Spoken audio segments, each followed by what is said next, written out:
All right, everybody. Hey, welcome in today. Thank you so much for joining us again. I'm Riley Vasquez. I'm the founder of Tour Collective.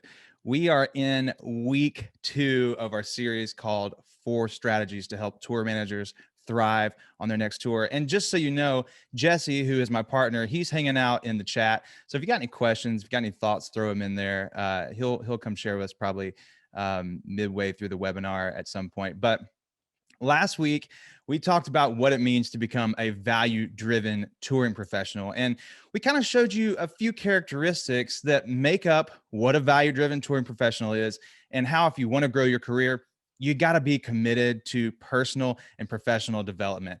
We talked about what all those characteristics were, how to adapt those into your life.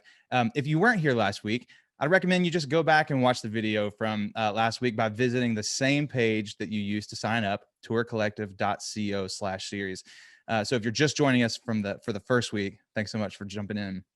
You know, nobody wants their dream job to become the thing they dread most. So today we're going to talk about, before you start a new job, 3 things you can do that's going to bring clarity and purpose to your role, and it's really going to help you hit the ground running on your next job on the very first day. We're also going to be joined by Lachi Horvers. She's a tour manager for M83. She's the winner of Women in Live Music Award, and I'm so glad to have her. She's going to jump in here in about 20 or so minutes. She's making a lot of waves in the inclusive touring movement, and we're just going to have a good chat with her in a little while. Then next week, week 3, continuing on our series, we're going to be getting more into the hard skills of tour management. So the advancing side of tour management. My partner, Jesse, and I, we spent a lot of last year kind of building out processes for tour management. We deconstructed hundreds of advances over the years, and we found 7 steps. All the processes boiled down to 7 steps that can help you advance a show no matter what size. And we're going to share that with you next week. I'm really excited about that. That's going to be a excerpt that's taken directly out of our course called How to Be a Tour Manager. Then also next week, we're going to be joined by some Nashville tour managers who just created an app called All Access Advance. And this app is going to revolutionize tour management. It's going to help you save a lot of time and energy on the road.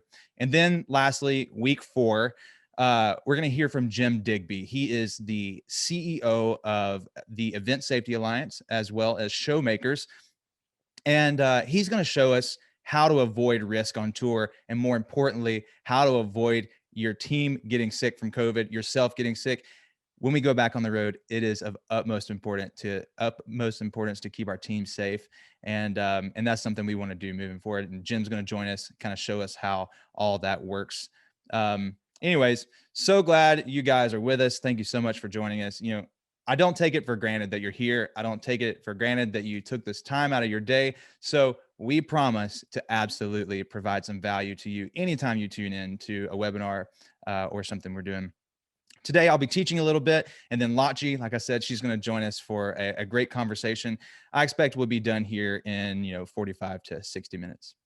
A touring job for most people, it's a dream job. Being able to travel the world on someone else's dime, doing a job that results in an amazing show or an amazing experience every night, a lot of people would say that's the best job in the world. And though a lot of us aren't working right now, we've been hit hard by COVID. But yeah, I think we'd all agree that doing live shows, creating live experiences, making moments come to life for people and seeing the joy on their face, that is without a doubt one of the best jobs in the world. But, even though this is our dream job, without proper clarity, this job, that we love so much can actually become something we dread. Pretty soon, a lot of you out there watching this webinar, you're going to be starting a new job on the road, no matter where it may be. And it might look a little bit different than before, and you might be faced with some new challenges than you were before. And more than any other time, it is absolutely crucial that each of us hit the ground running, ready to go. This industry, it's going to take off just like the rocket went across my screen, probably so fast you didn't even see it. And we got to be ready. But let me tell you, no one is going to get you ready. You have to be responsible for that. So today, I'll be sharing with you just 3 things that you can do when starting your next job that are going to bring more clarity and that are going to bring more purpose to your next role. Now, the first thing you need to do when you start a new job, and this can be a lot of work. This might take some work. It might take some books you're reading. It might be a bit of a mindset shift for you, but you have to think about your job as a business. Now, if you've taken our tour management course, or if you've been in a webinar we've done, we even talked a little bit about it last week. You might have heard me talk about this in the past, wherever you were at, but you have to think about your job like it's a business, because when you think about your job as a business, you actually work harder and you work smarter. In the touring world, we get caught in a weird space between employee. Are we an employee or are we a business? And technically, some of you, like whatever job you're doing, you may be employees of certain production houses, or maybe some other touring entities. But most people on the road, you're an independent contractor. That means you are a business owner. Now, you may not have an LLC, you may not have a DBA or an Inc. after your name. You might not even know the first thing about business, but every person here, if you do a job on the road, you absolutely should be thinking about what you do as a service business. Say you're driving down the street, you get go around someone, your wheel goes into the emergency lane, you run over a nail, you get a flat tire. What do? Well, you might call AAA or, some service that comes and picks up your car. You're going to get your car towed.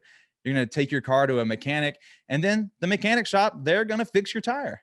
So you just paid for 3 services, and you also provide a service. It may not be a mechanic service, but what you do is a service. And the only way your business is going to grow is if your service solves a problem. We talked about it a little bit last week. We're continuing on today. And the only way you continue to get business and keep your customers or your artists happy is if you continue to solve their problems. And that means anticipating what your customer or your artist wants or needs, and then always continuing to provide a solution for them. So think of yourself as a business rather than an employee. When you think of your job as a business, and when you think of yourself as the actual business owner, you're going to make so much better decisions, because you can have the mentality to put a game plan together to go from point A to point B. Not only are you going to start setting better goals for yourself, you can set goals for your whole team. Businesses, they typically make their own policies, but employees, they don't typically get to make their own policies. They get something handed them. As a business, you can have the ability to say to an artist or manager, hey, this is the service I offer, and this is the price that I charge. Employees, they don't typically have as much negotiating power. You typically get handed a rate just because that's what the person made before you, or that's what a spreadsheet says you're supposed to make. Another reason you should think of your job as a business and yourself as a business owner is because a lot of managers and a lot of artists, they may think of their touring crew as employees, but they don't typically ever, offer the things that real employees receive. A lot of people, when searching for good jobs, they're looking for benefits, 401k, health insurance, other types of retirement plans, and maybe even training. And unfortunately, that doesn't really exist much in our industry. It is unfortunate. We see forward movement. Hopefully that becomes something better in the future. But most of the time, you don't get all these things when you get a job. You don't even get any training on the job. And that's not necessarily a really bad thing. It's just how our industry currently operates. If you work for an actual production company and you're considered a regular employee, then your life might look a little bit differently. But if you're a freelance audio person, you're a lighting person, a production assistant, tour manager, merchandise manager, photographer, whatever job you do on the road, you work with artists and bands most of the time directly. And this is probably how your life's going to be in the future. They hire you and they expect you to come in as an expert, already knowing everything you need to know to do your job really well. You see, employees, they get hired with minimal knowledge and then they get trained on site. But independent contractors and service-based business owners, just like you got to approach your work with confidence and authority, knowing the services that you offer, knowing how to do your job well and knowing how to solve your customers' problems. And that is going to be the thing that just keeps money flowing in year after year. So now that we've established what we do as a business and what you do as a business, let me ask a question. In a business, how do you make money? Well, you have to sell something, right? You trade a product or a service for money, or maybe Bitcoin. In our line of work, you're selling a service that helps to create a product. The product is the live show or the tour. And as a touring crew person, you make the show look great. You make the show sound great. You make the show operate great every night. Your service and the service of all the people on your team create an experience that brings in revenue for the artist. And the people who think about their job as a business, they're typically able to pivot faster when problems arise. They're able to set goals easier. Sometimes they're more respected on a tour because they understand what it takes to bring in revenue and to create a successful tour. I've made a lot of bad decisions, in business, and I've taken some bad deals. But when I took the time to really start diving into this, what a business is, how to negotiate, how to set goals, how to be more productive, I immediately started moving farther ahead in my touring job. And I was ultimately able to gain more income and more responsibility. Okay, just for fun, real quick, I want to do a little exercise with you. I know we're not in a classroom together, or we're not in a room together. I can't physically see you, but we're going to do a little exercise together. So you see some boxes on the screen. Now you can take these boxes and you can write them out on a sheet of paper if you want, or you can just follow along just for fun. I want you to take your last name or your nickname or whatever name you're typically called. I want you to stick it in that first box. So my nickname is Squez, and that comes from Riley Vasquez. So my first blank says Squez. Now you could be Smith, you could be Audio Lord, you could be Boss Lady, whatever your nickname is. Okay, then for the middle blank, I want you to take the verb of whatever you do and make it into a noun. So this is taking you back to 8th grade grammar class. Maybe you're adding ing at the end, making it a gerund. Maybe you're adding ment or something. Take the verb of whatever you do a noun. So if you mix things, if you're a mix engineer, maybe you just write mixing right there in the middle. If you run lights, maybe you do lighting, throw that in the middle there. I manage things, so I'm going to write managing right there. And then the last blank, I just want you to add either company, LLC, group, whatever. And there you have it. You just named your business. And whether or not you already have a business name, or whether or not this name sounds any good, if it makes any sense, for this moment, this is your business name. You are not just a crew person. You offer a service. You are a business. And this is now your fictional business name. So I want to continue this exercise a little bit. Think about this business real quick. I'm going to ask you some questions. I want you to answer those questions in your mind. Okay, how much revenue would you like for your business to make next year, or this year, actually? Okay, then how are you going to make sure you're continually providing the best service possible for your customers or your artists? What's it going to take to grow your business? Is it going to take learning? Is it going to take, getting out in a group of people and being mentored? What's it going to take to grow your business? And in 5 years, think about 5 years from now, 2026 seems crazy. What do you want your business to look like? Where do you want to be? What do you want to be doing? See, these are the reasons why you should be thinking about yourself as a business. It gets you kind of thinking like an owner. It gets you thinking like an entrepreneur, rather than just hoping that the artists you work with will start paying you more money one day or will give you a raise. It doesn't even matter if you have any business training right now.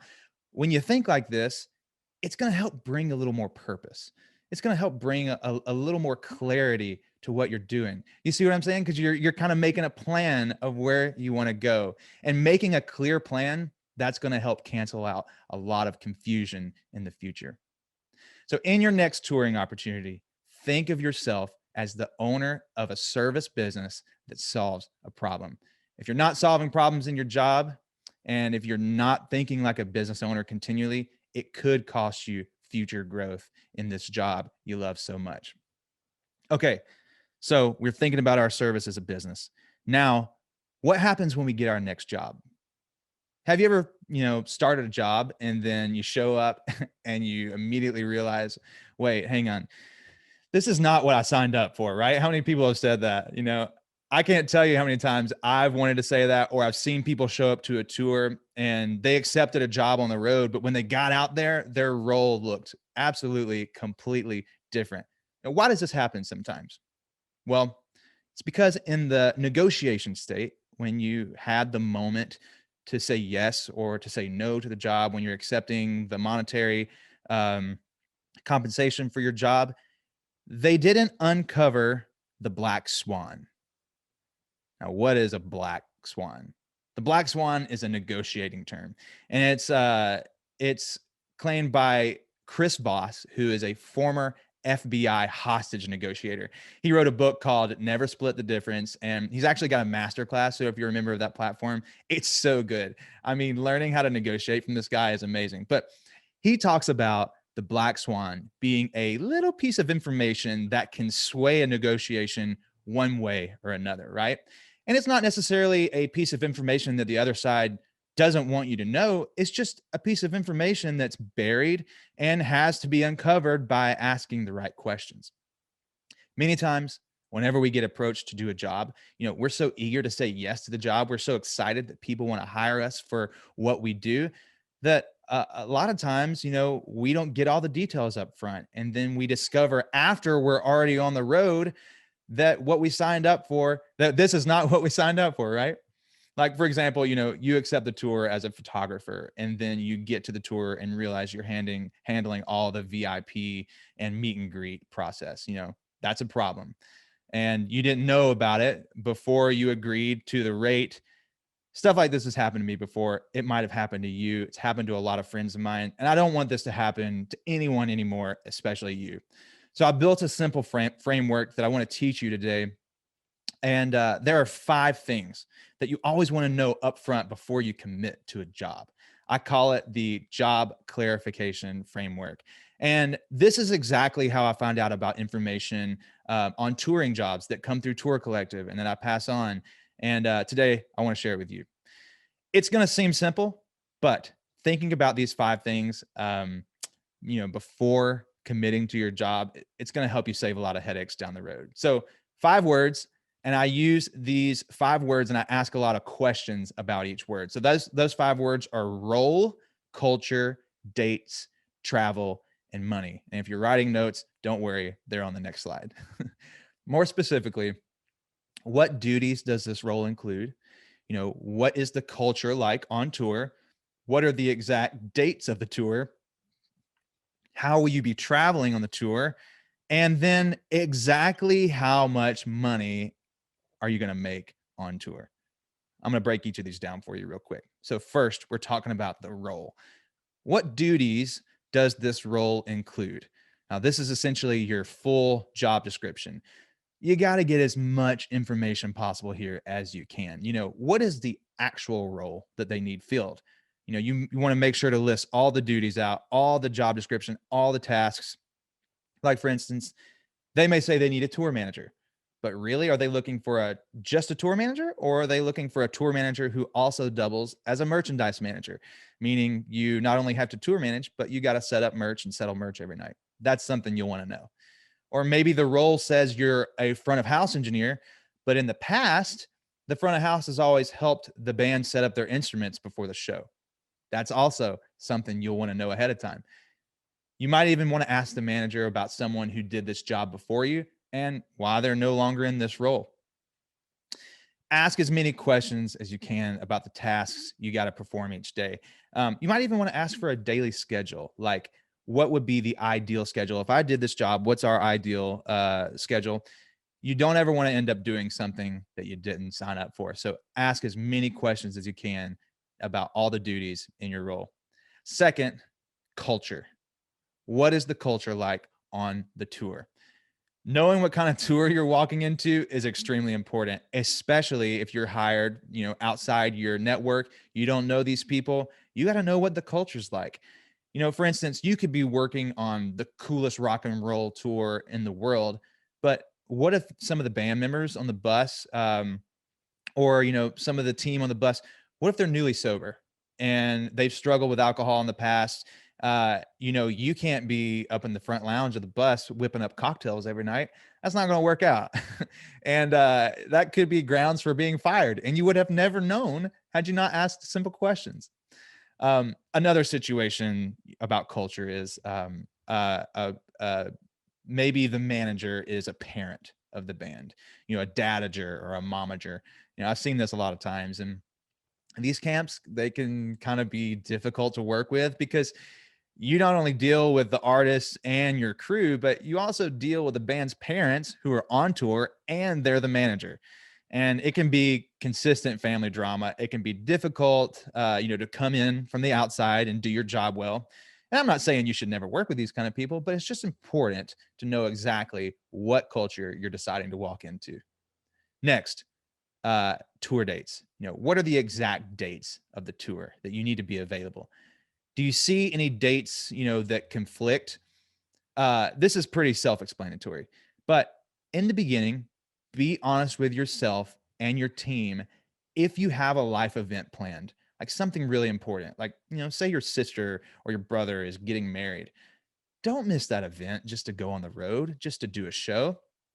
Instead, figure out how to get that show covered. Don't miss out on the whole opportunity, though, the whole tour, just because you have this one thing. Figure out how to get it covered. Come to management, with a plan of action to bring a fill in for that one show. Sometimes they'll say no, but they might say yes, and make it really easy for them to say yes, by bringing in a plan. You're going to miss home events a lot. You're going to miss a lot of moments, but try not to miss the big ones. Continuing to build relationships at home while you're on the road is so important. Try not to miss those big moments. Okay, fourth, travel. How will you be traveling on the tour? What kind of vehicle are you going to be in? Where are you sleeping every night? Do you have the bare necessities? Are you sharing a room with another crew person? Are you sharing a bed with another crew person? It's really great to know all these details beforehand. And I will throw this in there. Sometimes those details change depending on the situation. You have a less than ideal situation, and sometimes you have to go with the flow. But it is good to kind of get a plan down and figure out what the vision is for travel on the tour.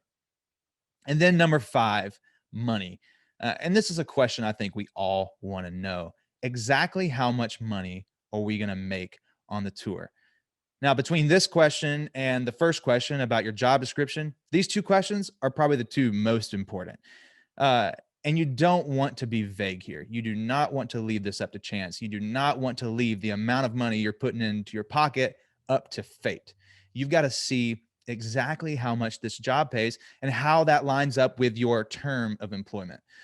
So, some rates you should define here are your day rate, your show rate, your weekly rate, your rehearsal rate, maybe prorated rates if the artist has prorated rates, travel day rates, off day rates, how much per diem you're going to receive, and does that per diem come every day?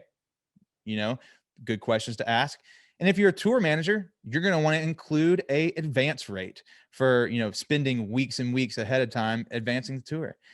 You'll also want to clarify how often you'll be paid. Will it be weekly? Will it be bi-weekly? Maybe a monthly basis, or per job, or per tour? In our How to Be a Tour Manager course, we actually kind of go all over this in a lot of detail.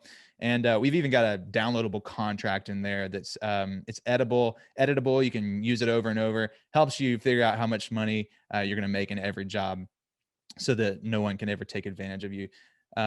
You never want to leave your money to chance. I've done it, and it feels really terrible when you open up your bank account and you have less money than you thought you were going to have. Remember how I said you could hate your dream job? That's a way to do it. Leave your money up to chance. Okay, let's do a quick review real quick. First, we talk about thinking of your job as a business. Second, we talked about how to clarify your job using that 5 simple word framework. And lastly, this applies a little bit more to tour managers. And this is called, how to help tour managers thrive, but you can still use this even if you're not a tour manager. But we won't spend a ton of time on this detail. The third thing you need to do before you start your job is learn the artist's vision for the tour. What does that mean?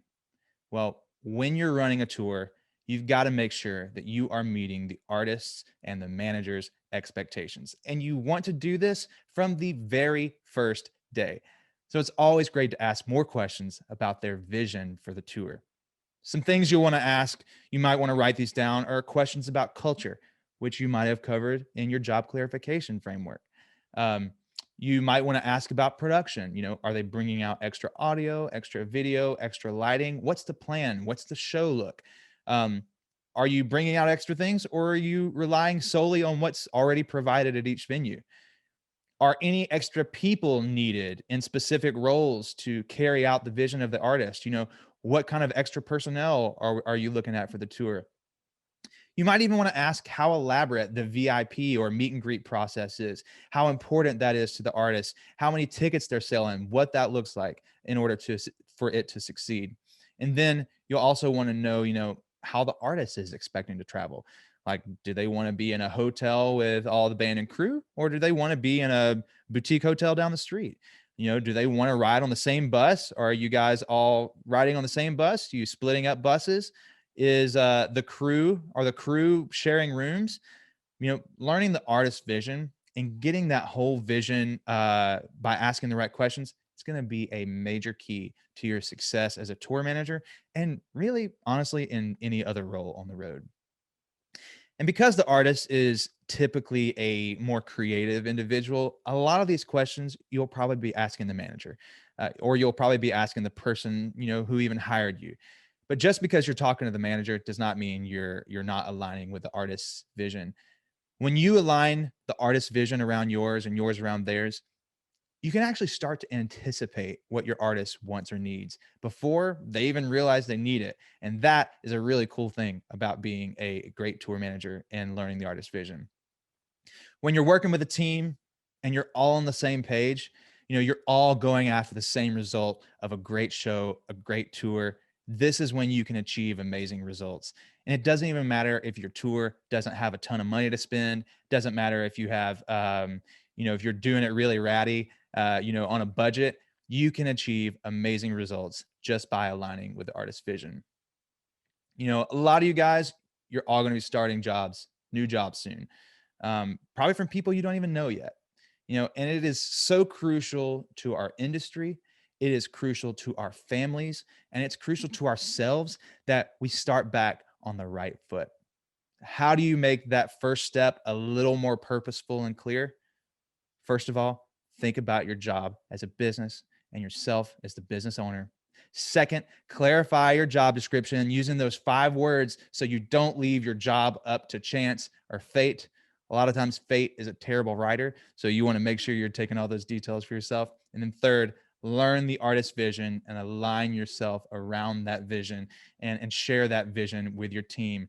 This is going to help you start your next touring job so much stronger.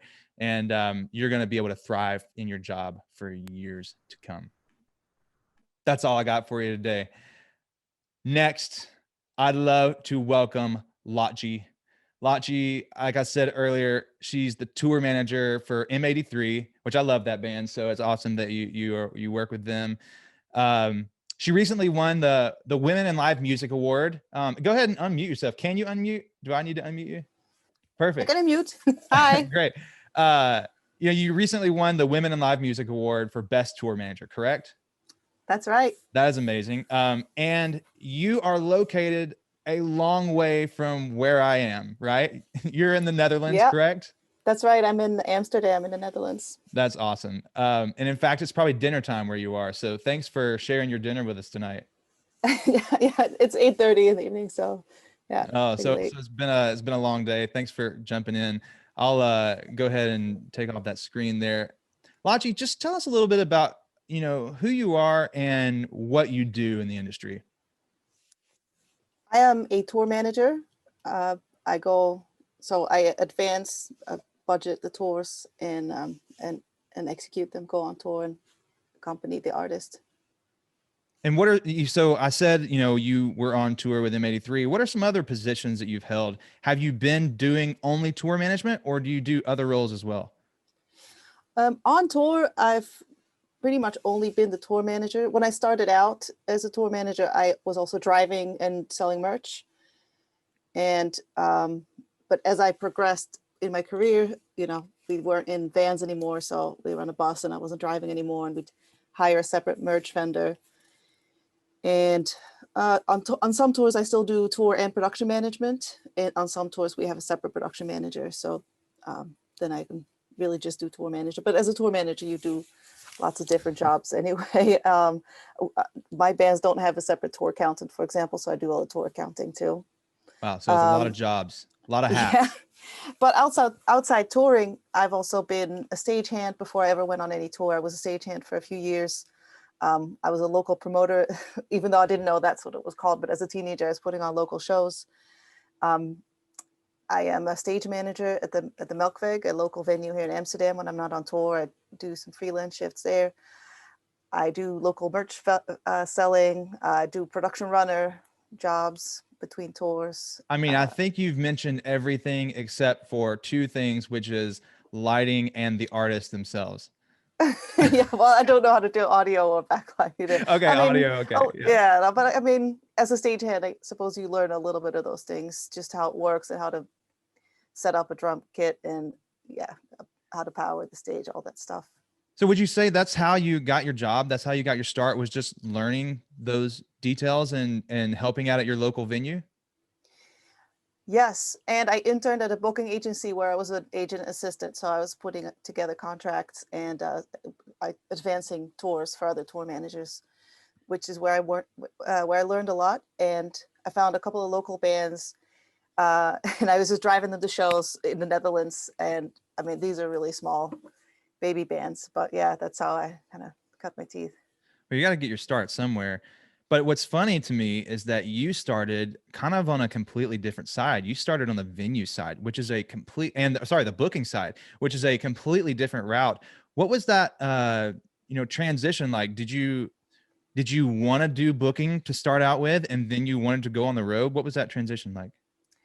I was just a teenager who was really into music and lived in a part of the Netherlands where there was nothing happening. So I just started organizing my own events. And then I didn't know how that all worked. I just felt like, oh, well, if I just, if I book this local band, then I need to rent a space and I'm going to need to rent the audio system and some lights. And yeah, I don't know. I just kind of put it all together. And obviously made mistakes and I didn't know what a writer was, and then you get sent one and you're like, oh, I have to buy all this stuff. And I had no, I didn't know about negotiation. And then one kind of my biggest show yet where I was sold like maybe 500 tickets or so. The fee was way too high and I lost a bunch of money. Oh no. So yeah, so it was an expensive lesson. But I just enjoyed that so much. And after losing all that money and realizing my mistake, I was like, okay, I need to learn more about how to properly do this. So after I finished high school, I went to a music management course, which was brand new at the time. It was a 2-year college course. And the last 6 months were the internship. And then on that college course, we had a guest lecturer who told us about tour management. And I just had this moment of like, that's what I want to That do. was your That aha sounds moment. awesome. Yeah, exactly. And then so you chose to do tour management, and what keeps you doing tour management? What brings you joy in your job? It's just I really enjoy that being on a trip with a group of people that get along really well, and we're all working all day to deliver this moment at the end of the night, uh, where all the fans are having this fantastic time. I really enjoy watching the band walk out on stage. I really enjoy watching the front few rows just like losing their shit, having the best time ever. It's just it never gets old. It's amazing. Just the energy of the live shows is, yeah, I Yeah, just really you enjoy seem it. like Plus, a You seem like a person who promotes a lot of camaraderie on the road. You know, you keep talking about we instead of I.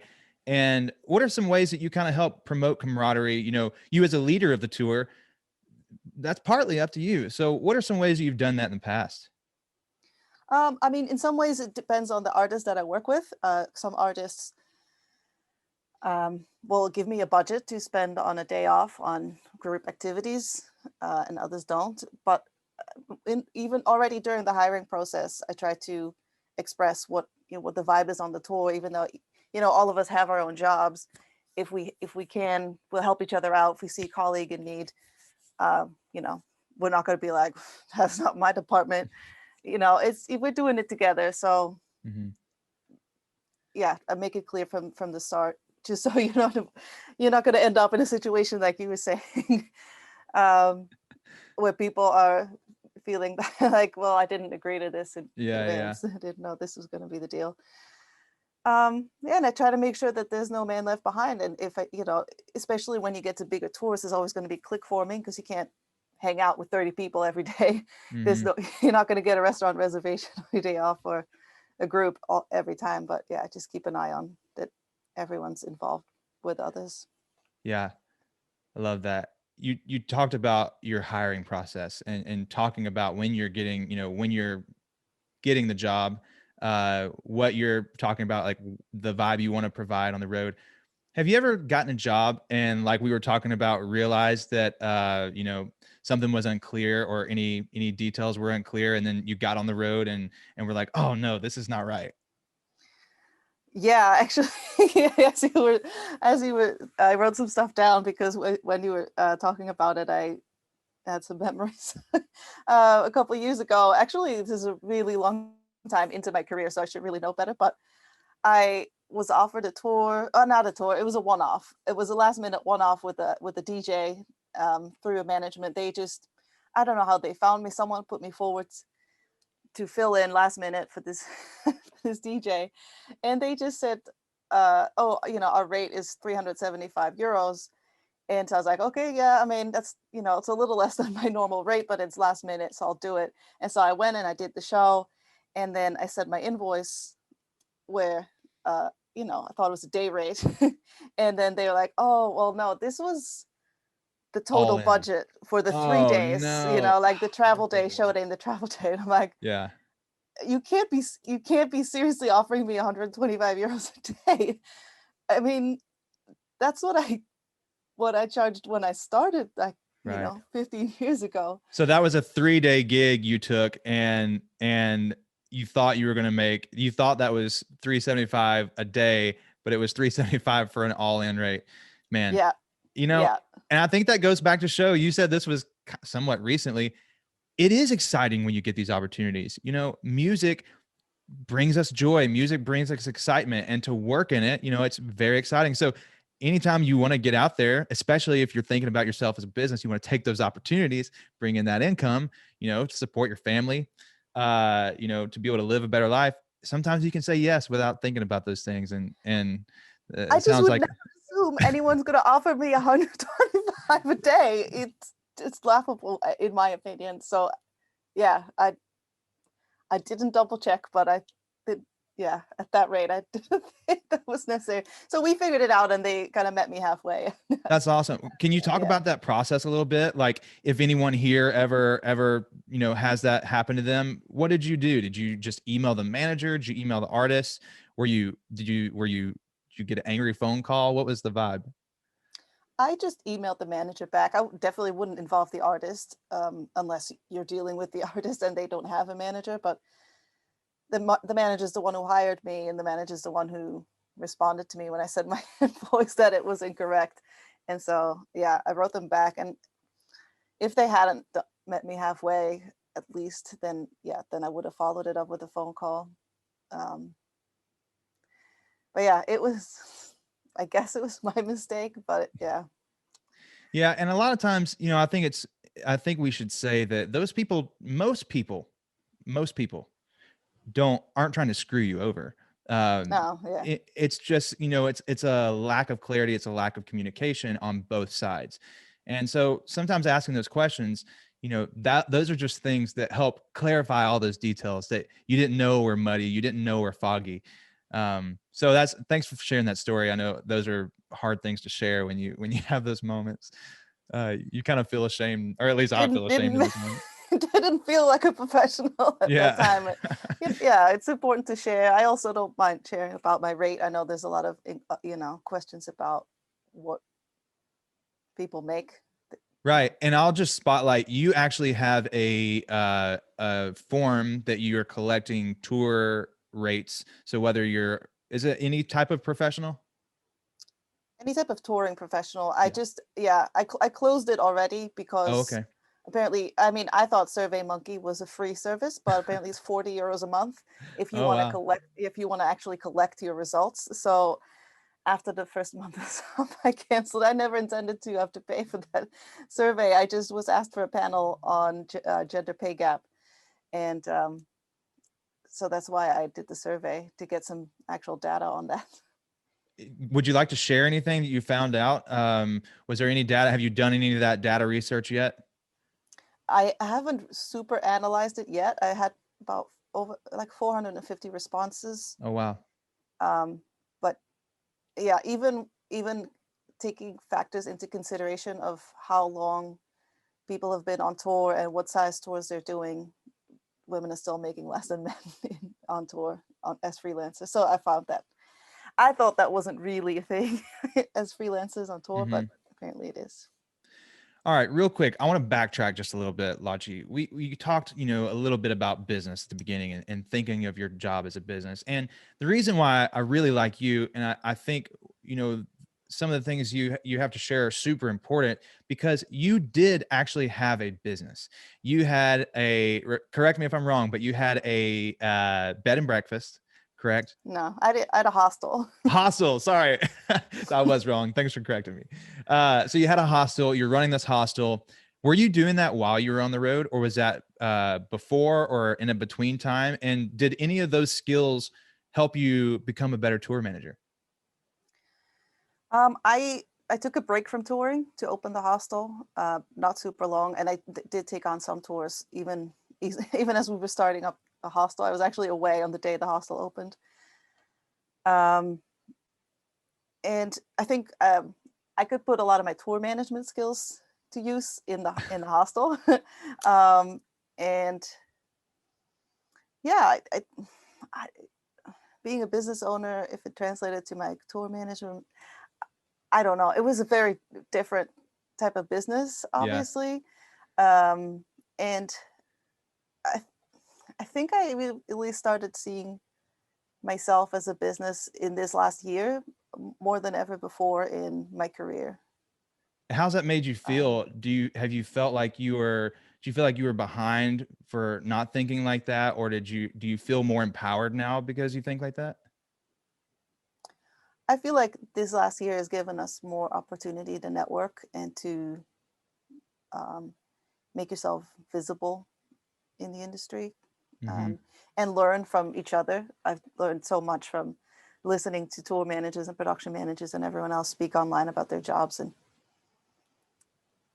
in a way that you never could before. So I think Yeah. that's been really Yeah, this year educational. has brought a lot of light. I would say it kind of shined a light on a path that we couldn't see before, a path Hmm. to move forward. And on that note, you've been super active in the past year, promoting. Well, in the past year, that's the only amount of time that I've known you. I think we met almost exactly a year ago. Maybe by a couple of days, but Yeah. um, you've been promoting like equality. You've been promoting inclusivity in the touring industry. Can you just share us, a little bit about why that's your passion, why that's important, and what we need to do as an industry and as individuals to move forward? Well, I think that I don't think that there needs to be necessarily a 50-50 gender balance on every tour. Um, but I think that people need to be given equal opportunity um, to, to make progress in their careers if they want to. And as a woman, I've often felt like I hadn't been given equal opportunity. And also wasn't really seeing role models that looked like me when I started my career. So I think it's important to be visible, because starting a career in this industry can be really discouraging, and it's tough, and Mhm. it Yeah. definitely took me a few years to really, be in a position where I could stop my side job and really live off touring. And yeah, I just want to be there to inspire and encourage other women and gender minorities. Yeah. So can you leave us with like a piece of advice or maybe a certain way that we should all be thinking kind of moving forward, no matter what gender we are? Um, I didn't ask you this ahead hmm. of time. Sorry, I'm putting you on the spot. uh, I think for, I think for everyone, just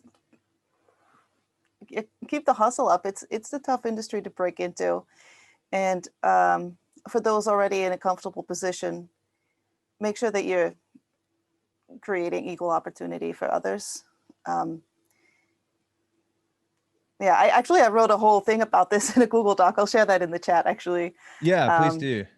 just some tips for what people can do that are looking to break into the industry, but also some tips for people that are already successful. So Yeah, I'll keep promoting what you're doing, Lachi, because you also have I believe it's you. You have a like a list of resources that you also have. I believe, is that correct? yeah, yeah, Um, it's in the same doc. So I'll just pop that in the chat now, okay, yeah, actually. throw that in the chat. Check that out. You know, whatever role you have, these things can be super helpful. And Laji, just real quick, thank you so much for being here. Thank you for serving others to your left and to your right. And I think that is what a true leader is. And I see that in you. And you seem like a jolly person. Maybe we'll be on a tour together one day. But right Thanks now, so much if for having people me. say what? Thank you so much for asking me to be here. It's been my Absolutely. pleasure. If people want to connect with you, should they hit you up on Instagram? Where should they find you at?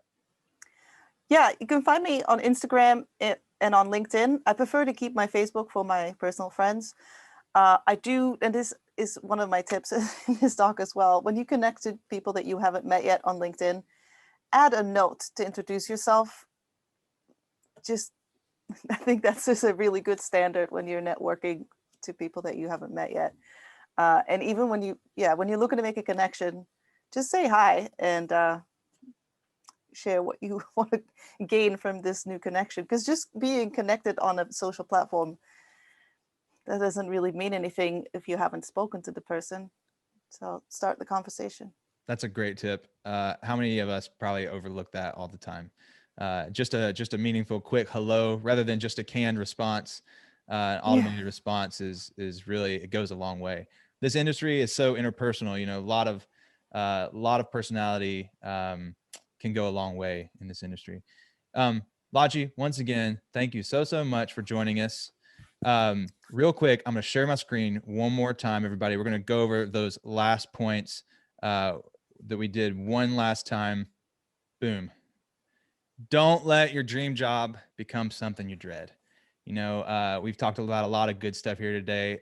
Do these 3 things before you start your next role. Think about your job as a business, clarify your job, and learn the artist's vision for the tour. My partner Jesse and I, Jesse is in the chat. Like I said, I think I've been seeing things pop up. We are on a mission, and I want to tell you a little bit about our mission. We want to help as many crew as possible advance their career this year, because we believe that every touring crew person deserves the opportunity to continually rise in their job. For far too long, there's been a ceiling for touring crew as far as, rates and training goes. And so we're helping folks break through that ceiling. And one way we're doing that is simply by our course called How to Be a Tour Manager. Being a tour manager, we just talked about it. It can be daunting. Going on tour can be daunting. It's a tough job. If you're a student here joining in, you may be like, well, I got my work cut out for me. And if you're a touring pro, you know how it goes. But I believe that when you learn a simple step-by-step process, really anybody can do this job and you can be successful at it. So even though it may seem like a crazy job, this course is going to help you gain the knowledge, the tools, and the confidence to be able to successfully manage a tour. We've had some students take this course, and I get so happy about it. They showed initiative and they sharpened their skills by taking this course, and they've actually gotten new opportunities during a pandemic, which is so cool. We've had audio engineers step up to be tour managers. One girl specifically, this is a little bit different, but she took her knowledge of what she had learned on the road. She took the information she gained in the course, and she actually has been running a vaccination clinic, dealing with people, dealing with logistics. And she took all the skills she learned and applied them to this, which is doing like some incredible work in the world. And I just think that's incredible. So if that interests you, we'd love to meet you. Jesse, throw on your camera real quick if you're still there. Jesse is my partner. He's also a tour manager. He lives in LA. We'd love to meet you. So if this course makes sense for you, schedule a call with us, tourcollective.co/call. We would never want you to buy anything that wouldn't actually help you out. So we'd love to just kind of make sure that this would actually help you take your next step. All right, everybody. Thank you so much for joining in. Riley, let's answer some questions really quick. Oh man, I forgot questions last week and I forgot them this week. Okay. I got you. That's why I'm here. So first, Alyssa is asking, and I can answer real quick about prorated rates. What is that? So in the instance that you are paid a weekly rate and you're out for 2 weeks and 3 days, your prorated rate would be, what are those 3 days? Is it going to be 1/7 of your weekly rate? How are they dividing up how you're going to be paid for anything that's not clearly defined? It wouldn't really break down into like hourly as often, but in the instance of a monthly, a weekly, some sort of timed rate, if you're working less than that, how are they going to break it down? They're going to prorate it. Same as if you were to move into a new apartment several days before the month starts, they're going to prorate those first 3 days before the new pay period starts. That's what a prorate would be. Then let's get into Stephanie. And I think this would be great to open up to both Riley and Lotji. Someone that doesn't have any touring experience yet, how would you recommend that they go ahead and reach out or find those people to start working with on tour? Lotji, would you like to answer this? Sure. I think that the way I'm reading it, Stephanie, is that you want to go on tour with a specific artist, and how you're going to go on tour with that artist or anyone. But basically, I think you would, if you want to go on tour with a specific artist or with any artist, you would reach out to their management and you would have to sell yourself on why they would hire you without any touring experience.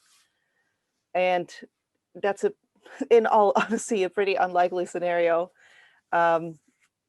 Almost everyone who tours has paid their dues and either worked as a stagehand, as a festival volunteer in hospitality or ticketing, or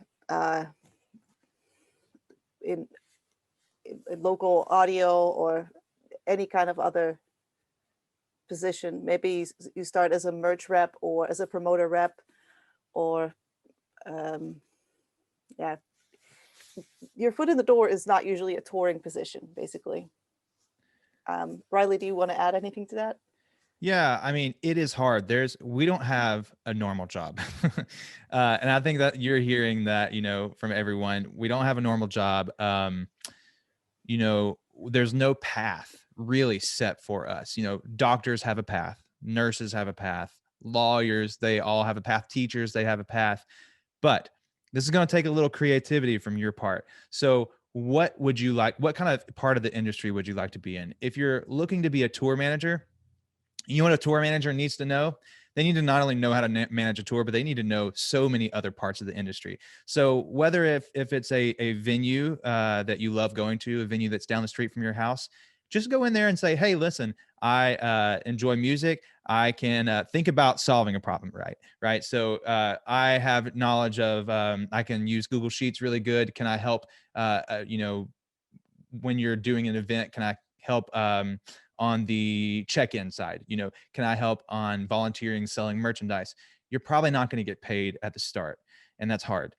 But I would find those places that have events where you can jump in and serve. So I started, you know, this may not be, some people may not want to do this, but I started at my local church, honestly. And because churches are events, they have thousands of people that come in every week. The logistics of a church is kind of amazing. You know, whether or not you're religious, you have to say that that is an event that happens with audio, video, lighting. It's true. It happens. Theaters, other venues.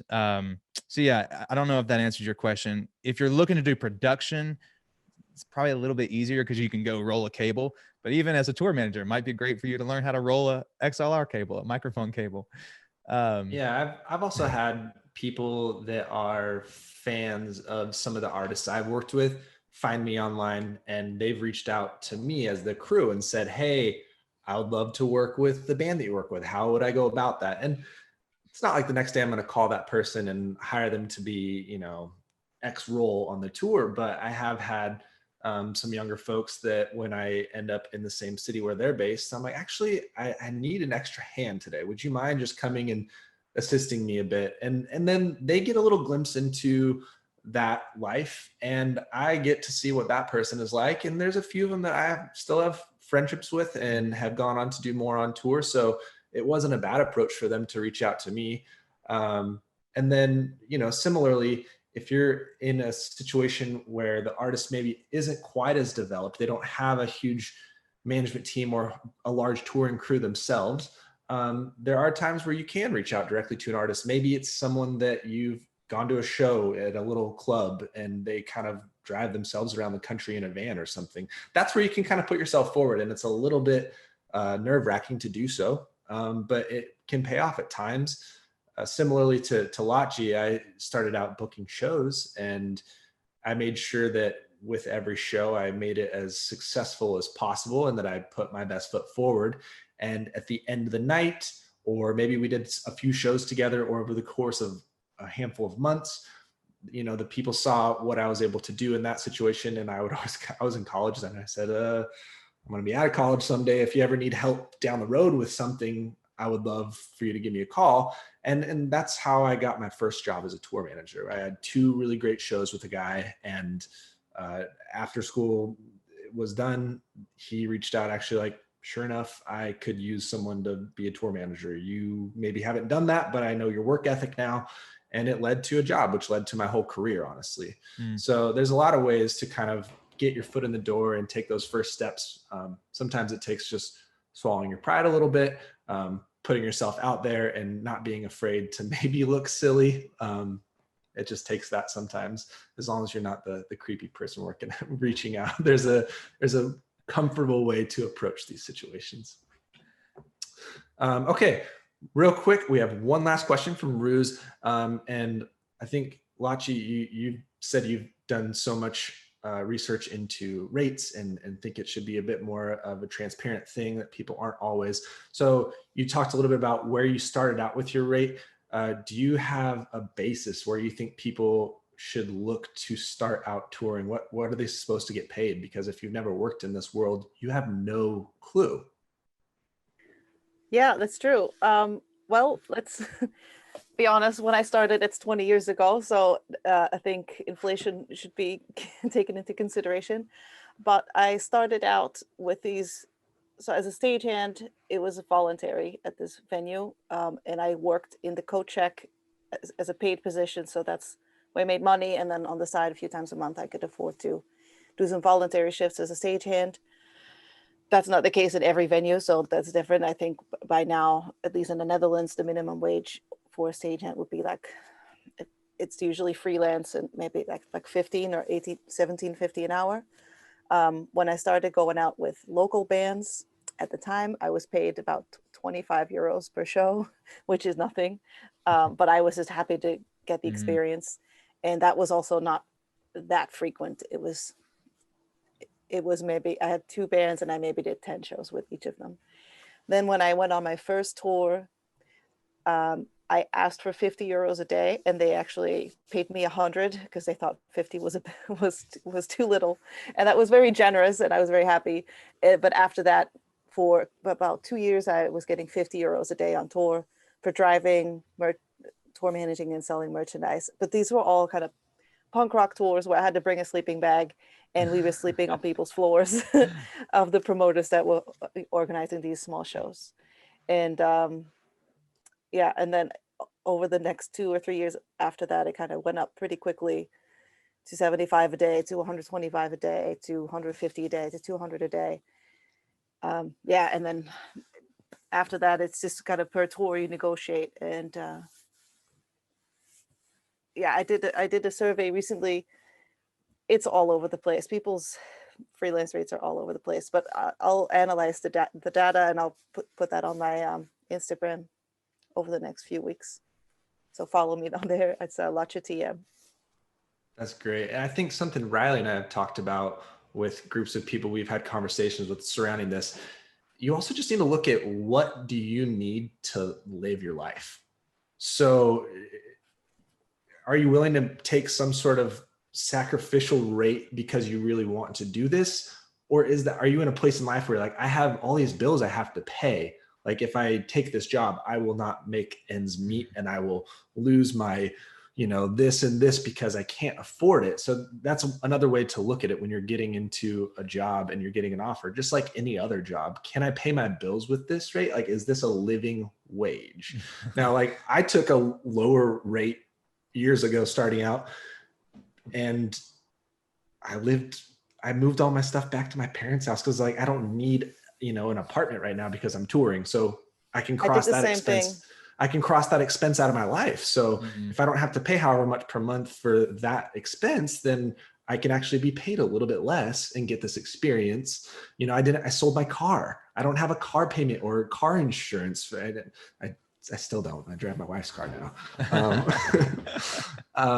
So those are all things to take into account. You just need to make sure that it's a wage that you can live your life by and go from there, and make sure that seems fair and reasonable to you as you move forward. Yeah, if you're leading a tour and you are worried the whole time that your bills aren't going to be paid, you can't effectively do your job. And so maybe that's one of those moments where you're like, well, I can't take this job, unfortunately. Or maybe you just continue to negotiate. You get better at negotiating and saying, hey, this is what I can do for you. You frame it as you're solving a problem once again. And this is not all just for my brain. This is like business, 101 stuff. But you're solving their problem by doing X, Y, Z. Instead of just saying, pay me more for the job, be like, I can do this. I can get you here. I'm going to make sure this tour is going to run smooth because of X. I'm going to do X, Y, Z for you. And then you frame it as, for me to be able to do that, I need to make this amount here. And then you might settle at some point. But yeah, it's really hard to know. You're right. We've not been very open about money in the past. And I think it's good that we're talking about that more. That's the majority of the questions for today. So I think if you had anything that we didn't get to, apologize, but please come back next week, ask more questions, we'll have more conversations. Yeah. Speaking of next week, remember, this is a 4-week series. And next week, we're going to be showing you how to advance any show in 7 steps. This is going to be another excerpt taken out of our tour manager course. You're also going to get a sneak peek at a new app called All Access Advance. I don't think it's actually on the market yet, but the guys who built the app, they are all tour managers. It's really cool what they're doing. And I think they're going to help revolutionize tour management. And so you want to be here next week to hear from them. They're all actually local here in Nashville. I've met all these dudes. They're great people. And I think you'll enjoy hearing and seeing what they're doing. So anyways, we'll see everybody. Let me give one last shout to Zolt. I hope I'm saying your name right there. You did ask how you could get into international touring if you're not coming from US, UK, Western Europe and such. I'll just say this really quickly, and if Lachi has something else to contribute before we sign off. I have ended up working with people from other territories by when I go to their territory with my artists, they end up being like my local contact there. and I see what they're able to do in their market and how they work with me and my artist and so on and so forth. And they've made themselves seemingly time and time again, when I go back to that place, whether it's parts of Asia or Australia or wherever it is, I realized that I need this person on my team. Like, they would make my tour better when I'm everywhere, anywhere in the world, not just in that territory. That now I have guys on my lighting and video team and so on and so forth that we've hired from around the globe, because they just made themselves seem invaluable when I was in their territory. And we kept hiring them back while I was there. And now they're a part of the crew that tours the globe with us.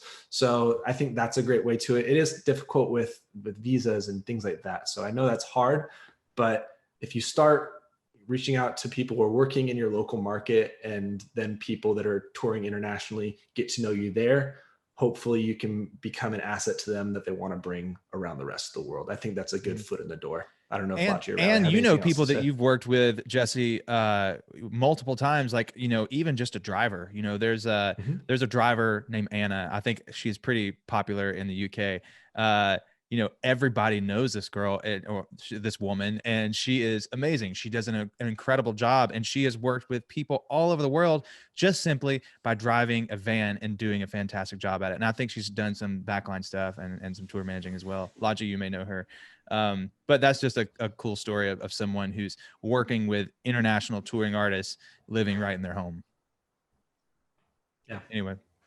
Yeah, exactly. And yeah, I know Anna, and she is the person I call when I need a driver in London, which is frequently. And also, yeah, when you're traveling with your band and you come across the people that are helping you locally, the ones that stand out, I'm gonna write down their name and number, and then if I need someone later on, then yeah, they're people I remember. Right. Because the chances aren't I might need someone. The chances are you are absolutely going to need someone at some time. So, you know, maybe you'll think of that person at that time. So anyways, Exactly. all right, So it's always good to let the tour and crew know that you're interested. Yep. To definitely make, you know, like raise your hand and raise your hand, shake a Yeah. hand, look people in the eye, Yeah. you know, say hello. All right. So we've gone over an hour. I want to respect everybody's time here, but thanks so much for joining us. And we'll be back next week for week 3 of our 4-week series, helping tour managers thrive on their next tour. We'll see y'all next week. Thank you, Lachi. Thank you, Jesse. Thanks, guys. Later.